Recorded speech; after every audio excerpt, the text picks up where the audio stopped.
Imagine it's 2:30 on a Friday. Your inbox is quiet, Slack is slower than usual, and you've finished your work for the week. You could close your laptop right now, and no one would notice, but you don't. Instead, you sit there, refreshing email, staying green on Slack, and filling the last 2 hours just to say you did. Here's the strange part though. You don't even need the money that badly anymore. Your investments are growing, you're closing in on your FI number, and if you had to, you could survive without this job. And yet, you're still acting like you can't leave a little early on a Friday. That's the tension. Because financial independence isn't just about having enough money, it's about using your time differently. And today, I want to share a simple place to start, making Fridays yours again. If you're nearly financially independent and starting to feel that pull towards something more flexible, spacious, more optional, then Fridays might be the perfect place to start rehearsing the life you say you want. In this episode, I'm going to share a little bit about why I think Fridays are the ultimate tiny quit, how taking Fridays off has impacted me personally, and how you can take them back without entirely quitting your job. So let's get into it, and let's zoom out a little bit. At the beginning of last year, I was working both full-time with my W-2 employer and full-time in my business. And Friday afternoons typically looked like me crashing into the weekend, completely exhausted, and I knew something had to change. I was also finding myself falling into the trap of consistently saying I'll feel free once I hit my FIRE number, or I'll redesign this part of my life once I'm done working. And then I started to realize that freedom isn't this all or nothing approach. Freedom is actually a spectrum. And as I was building towards my financial independence number, I was actually gaining some freedom along the way. And that freedom could look like tiny quits. But although I was financial independent at this time and even had supporting income that could afford me a ton of flexibility, I wasn't taking advantage of this incremental freedom that I was getting.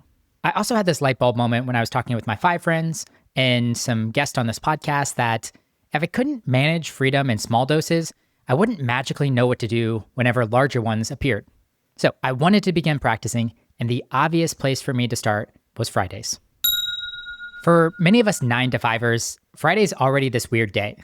Sure, it on paper looks the exact same as your Monday through Thursday, but we all know it's a lot more structurally weak. There's lower expectations, there's less people around in the office, fewer decision makers. A lot of people already take Fridays off, especially during the summer for long weekends. Energy's a little lower, the meetings that are happening tend to drag, output can be questionable. Yet we pretend like it is a normal workday, but it isn't. Which honestly makes a good case for why I think if you're going to negotiate one day off, Friday is the best place for not only yourself, but also your employer. You're not asking to disrupt a high leverage day like Tuesday when many meetings are happening, people are in the office, projects are moving along. You're just asking to reclaim one of the soft edges, Friday. Fridays also have a ton of potential upside for us personally. More times than not, if you were to ask people, they want to have Fridays off. They don't want to have Wednesday or Tuesday off. And since there is lower visibility, less output that's happening on Friday, if you still have a career and you want to prioritize your career, there's less career damage with taking Fridays off. And as someone that has been taking Fridays off for almost a year now, you're going to have a ton of agency. This is going to be one of those days that feels so good to make it whatever you want. And I think that's because many of us fall into the weekend trap. And the weekend trap is trying to jam all of the important things into these 2 days, Saturday and Sunday. This could mean family time, hanging out with friends, working out, catching up on sleep, doing chores, investing in your creative projects, checking off life admin tasks, running errands. There's so many things that we delay until Saturday and Sunday and try to jam in to these 2 days. And then what are we supposed to do? Wake up exhausted on Monday morning and just repeat the cycle all over again? Having Fridays off has helped me get ahead on a lot of these things. To an extent, became one of my personal days, where on a Friday, whatever I need for myself at that time is what I can ask for myself. Sometimes that's a workout for me. If I haven't had as much time to dedicate to working out throughout the week, it's that moment that I can really dedicate 2 hours and get a solid workout in. Other times, errands or life admin is piling up, and I can spend a couple of hours this day knocking those off and feeling refreshed and ready for my Saturday. And on a side note, running errands on a Friday morning is so much better than Saturday. I don't know if anyone grocery shops on Friday mornings versus Saturday afternoon, but I can do it twice as fast. I'm not fighting for a parking spot. I'm not crashing into people's carts. I'm not waiting in the checkout line for 15, 20 minutes. It is so much more efficient too to just run your errands on a Friday morning. But I really want to talk about why having Fridays off actually impacts you and your financial independence journey. The big thing that I really realized is that having Fridays off became a FI bridge for me, meaning it is really helping me get from this pre-FI accumulation stage into this post-FI, full FI freedom stage. It's afforded me to test boundaries, collect data, and learn things about myself, and get answers to important questions like, what happens if I become less available at work? Does the world fall apart? Does my boss care? How am I going to spend my time whenever work isn't consuming it? What is important to me, and where do I see myself investing my time in the future? These are all things that I've been able to answer by taking Fridays off. It allows me to start collecting some data on how full financial independence is really going to feel without fully stepping into it. Another big thing that having Fridays off has allowed me to do is pressure test my financial plan. Whenever I negotiated Fridays off, I of course negotiated less money with that, and now I'm becoming less and less dependent on stable income. And that has allowed me to start pressure testing my financial plan. How does it feel to make less money? Am I gonna need to make money elsewhere? Am I fine? What's happening to my investments if I'm not contributing at the same rate I was? Overall, this has been really good for my confidence around my financial plan, and I'm feeling really excited about where I'm at financially at this point in time because of it. A third thing is it's really helped me rewire my identity away from work productivity. Instead of thinking I'm valuable because I'm available, I'm now someone who manages my energy so I can show up best in all areas of my life. Oftentimes, my Friday afternoons look like coffee with a friend or a walk on my own or jumping into a creative project that I was really excited about. It has taken a while to not feel guilty about not being productive at 12 or 1 o'clock on a Friday afternoon, but I've become more and more comfortable with it. A fourth reason is it's created a lot of psychological proof that financial independence and this journey that I've been on is worth it. I think it's one thing to say, I want freedom, but it's another thing to actually start feeling it, to feel that calm, that spaciousness, that agency to do what I want to do on a random Friday afternoon. And that agency has become fuel for me to get even more excited to continue investing in this goal of becoming financially independent. And finally, the fifth reason why I think having Fridays off is great for your financial independence journey, it is because it starts giving you a place to start practicing designing your life in advance. If you're not able to plan your Fridays off, it's got to be just as challenging, if not more challenging actually, to plan your entire time off, your week off. There have been some Fridays that I found myself scrolling in bed too long, or just running errands reactively, although that's not how I wanted to use my time.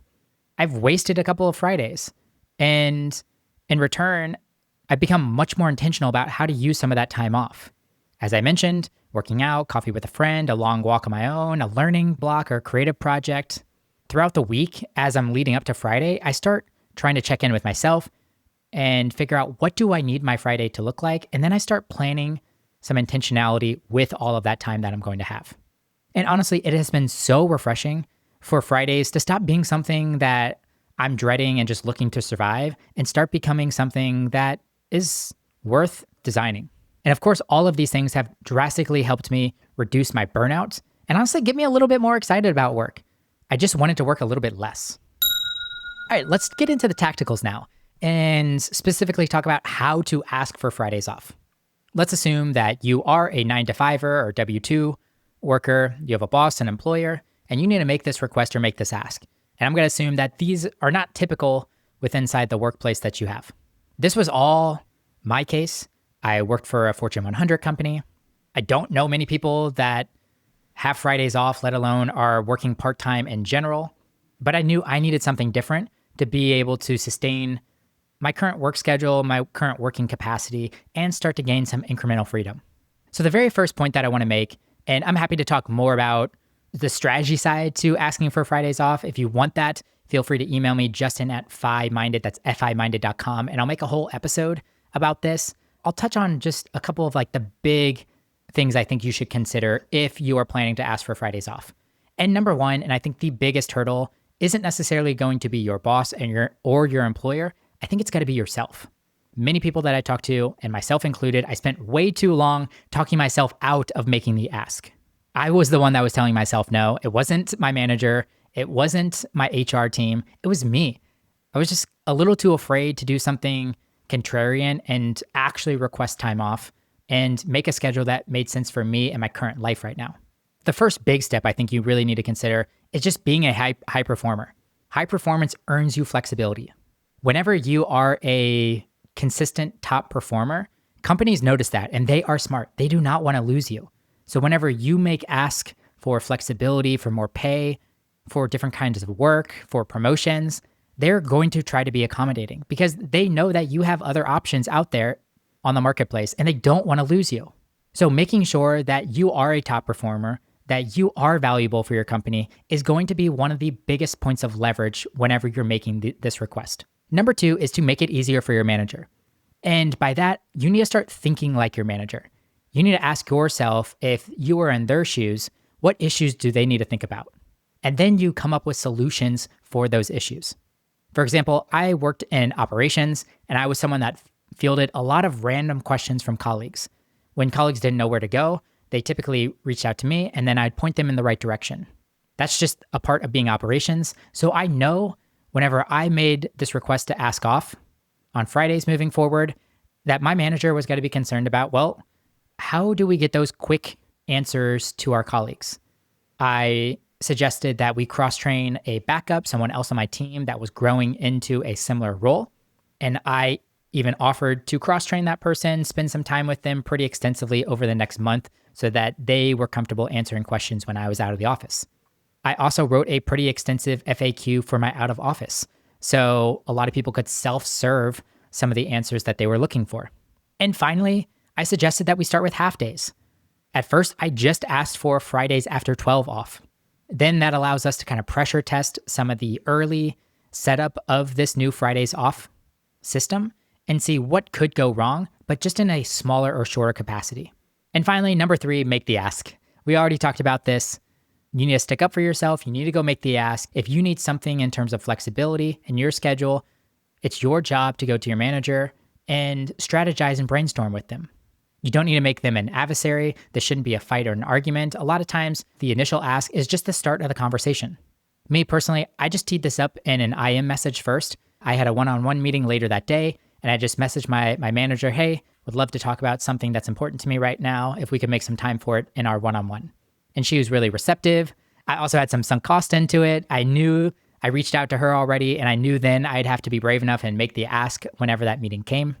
And what I realized, it just didn't have to be perfect. I just needed to get it out there. I needed to say how I was feeling and what I really needed, and then allow her the space to go back and give it some thought and brainstorm and help solution for me too. Luckily, it was a super easy conversation. My manager was very receptive to it. She wanted to keep me around for as long as I wanted to be around for, and having Fridays off was actually a pretty easy ask now looking back at it. But let's assume that taking Fridays off isn't an option for you.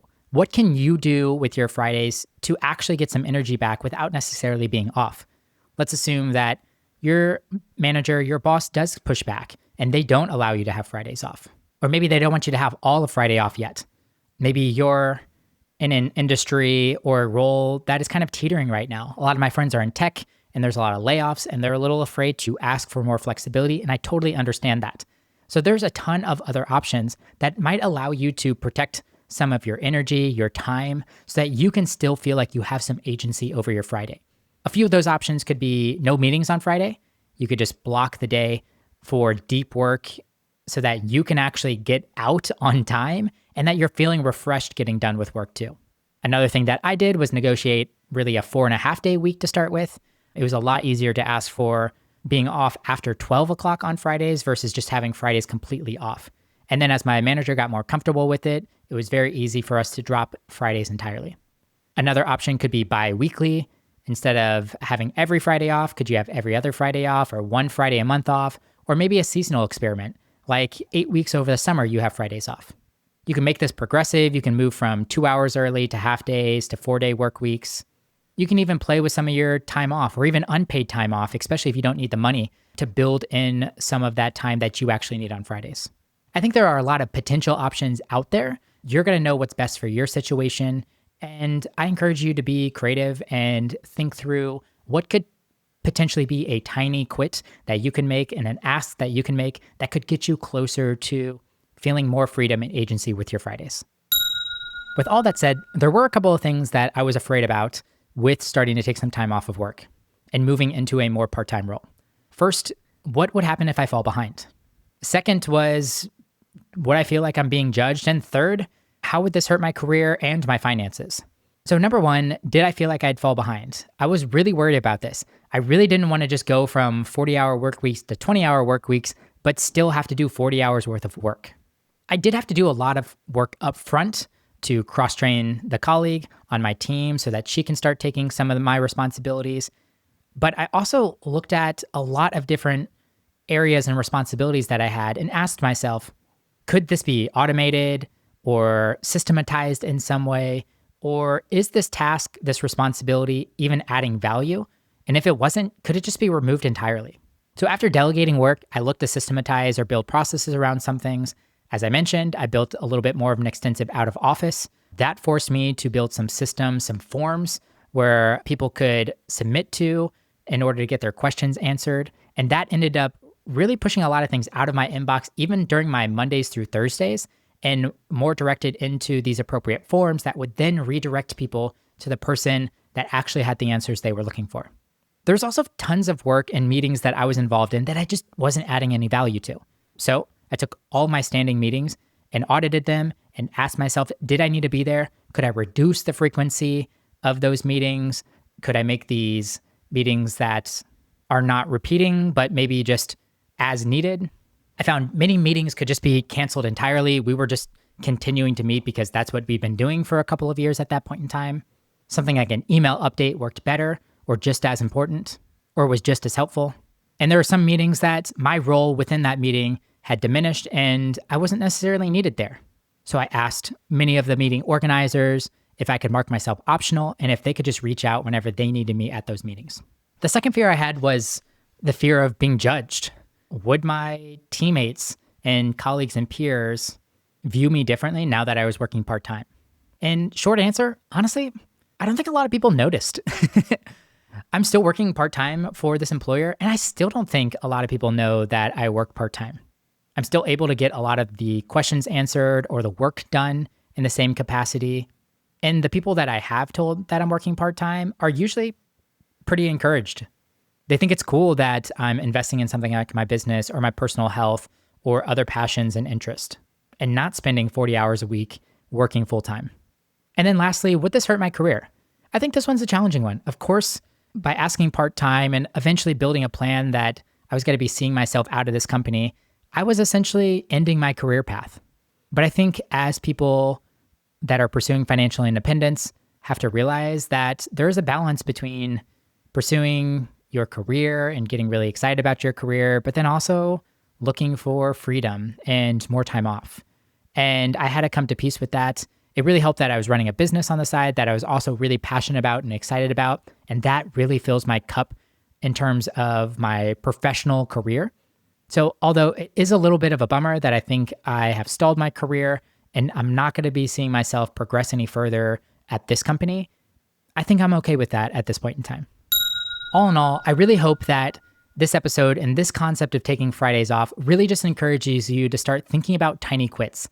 It doesn't have to be Friday. It could be Monday, it could be Wednesday afternoon. It could be something else entirely different than just taking off work, like setting boundaries with when meetings can be booked or quitting things in your personal life, like boards that you're a part of or organizations or clubs or communities. I think the FI community and us in the FI community, we're overachievers and we've always been high performers. But at some point in time, we need to start setting boundaries. Successfully setting those boundaries are going to give yourself and myself more confidence. That confidence has led me to getting even more excited about asking for and designing freedom into my life, especially whenever it comes to work. All of these changes has also made Full FI feel so much less scary. I was a little bit worried about my identity, my passion, my interests, what that would look like if I entirely quit my job. And now working in a part-time capacity, I'm feeling a lot more confident about it. Taking Fridays off has almost felt like a dress rehearsal for the big show. And it's really cool to actually feel like I'm transitioning into my FI life now. Before, it was all theoretical. Compound interest calculators could only do so much for me. But now, just owning Fridays and having agency over this day has given me a glimpse on how my full Fi life would look, and I'm really excited about it. I've definitely learned a lot of things along the way. I have to be way more intentional with friends on Friday if I'm planning to hang out with them, realizing that not everyone is available at 12 or 1 o'clock on a Friday afternoon. I have to be intentional with those Fridays and making sure that I really do design that Friday for how I want it to look like, and I'm not just caught wasting that day away. It's, of course, had tons of positive impacts on my Saturday and Sunday too. I'm often finding myself really excited and energized and more open to committing to things on Saturday and Sunday, knowing that I'm going to have Friday for whatever I need it to be. But most importantly, taking Fridays off made me have one big realization. And that's the realization that I didn't need to quit work. I just needed more flexibility with work. So I hope this episode has encouraged you to think about the same and help you realize that you don't have to hit your Fi number to start living like someone who really values their time. I think Fridays is a simple, low-risk way to begin practicing that now. And as I mentioned, if Friday isn't your lever, that's totally cool. Pick another tiny quit, something that gives you real freedom and not just this theoretical freedom that's built via a spreadsheet. Ultimately, I want you to start making some of these changes because financial independence isn't just a math equation, it's a mindset.